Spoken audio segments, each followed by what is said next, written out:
Isa si Maxi Clivas na nag-step up kanina kung bakit nakumpleto ng Los Angeles Lakers ang kanilang comeback game laban sa kupunan ng Philadelphia 76ers. Para sa mga di pa nakakaalam, hindi nakapaglaro sa laban na to si Jackson Hayes matapos magtamo ng injury. Kaya naman nabigyan ng playing time itong si Maxi Cliva. Nakapagtala siya ng 4 points sa loob ng 26 minutes na playing time. Samahan pa ng 4 rebounds at 3 steals. Well, sa loob ng 26 minutes na yan mga idol, makikita natin na maganda talaga pinakita niya. Nag-miss-2 magic bunot pa nga siya ng purple and gold. Ang pinakamaganda dito mga idol nagkaroon siya ng plus and minus na plus 23. Napakataas niyan. Katulad nga ng paulit-ulit na sinasabi ko sa inyo, hindi lang puntos ang basihan sa larong basketball, katulad na nga lang sa ginawa ni Maxi Cliva kanina.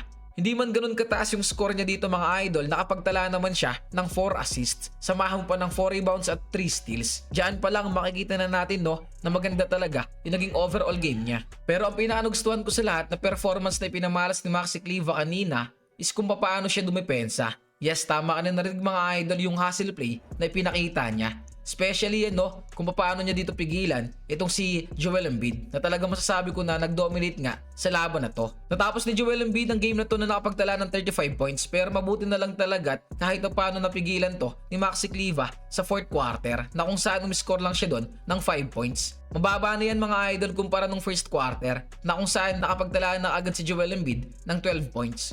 Para mas maganda, magpapakita ako sa inyo ng ilang halimbawa na kung saan makikita natin dyan na maganda talaga ang naging depensa ni Maxi Cliva kanina. Dito sa unang video makikita natin dyan na mayroong defensive awareness ito si Maxi Cliva kasi matapos niya makita na mismatch yung tapatan sa pagitan ni Rui Hachimura at Joel Embiid, nag-help defense siya Embiid. Tingnan nyo maigi, sumugod agad si Maxi Cliva para mag-help defense. All of a sudden, the play is broken. Kaya anong nangyari, ibinigay na lang ni Joel Embiid yung bola sa kasamahan niya na kung saan nandun naman si LBJ. Sakto mga idol dahil sa magandang depensa ni LBJ, natawagan naman to ng traveling violation. Sa senaryo na ipapakita ko sa mga ng Lake Show sa score na 97-89. Napilitan din dito tumawag ng timeout ang team ng 76ers dahil sa magandang opensa at depensa na pinapamalas ng Lake Show. Isa to sa pinaka-nagustuhan kong hustle play na ipinamalas ni Maxi kanina. So yan, Kelly Oubre Jr. inbounding the ball para sa 76ers. Tapos ang receiver naman dito ay si VJ Edgecombe. Dahil sa magandang depensa na pinamalas ni Maxi mga idol, tingnan nyo naman, na-check niya yung bola at di nga ito na-receive ni VJ. Another good defense mula kay Maxi Cliva. Well, same ball lang din ang tawag dyan ng referee mga idol, pero ganun pa man, makikita mo talaga yung effort, di ba? Solid yan. Ito na yung pinakahuling video na ipapakita ko sa inyo. Katulad lang din ng kanina to mga idol.